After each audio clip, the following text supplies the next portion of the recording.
ұлы жер бетінің ең ежелгі тұрғындарының бірі, олар 500 миллион жыл бұрын пайда болған.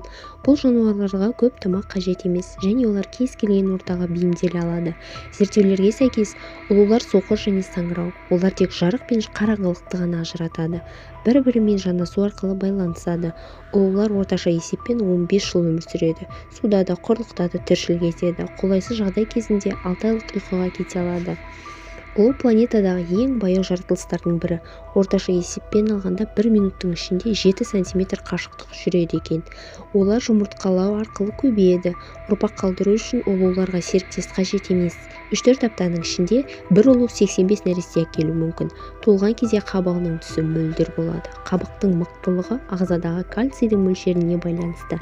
Өз салмағынан 10 есе ауыр затты тасымалдауы мүмкін. Африка және Еуропа елдерінде оны пайдалы азық ретінде көреді.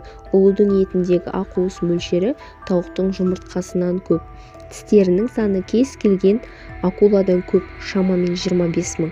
Ұлулар өте ақылды жануарлар. Олар өзінің өмірлік тәжірибесіне сүйене отырып шешім қабылдайды екен.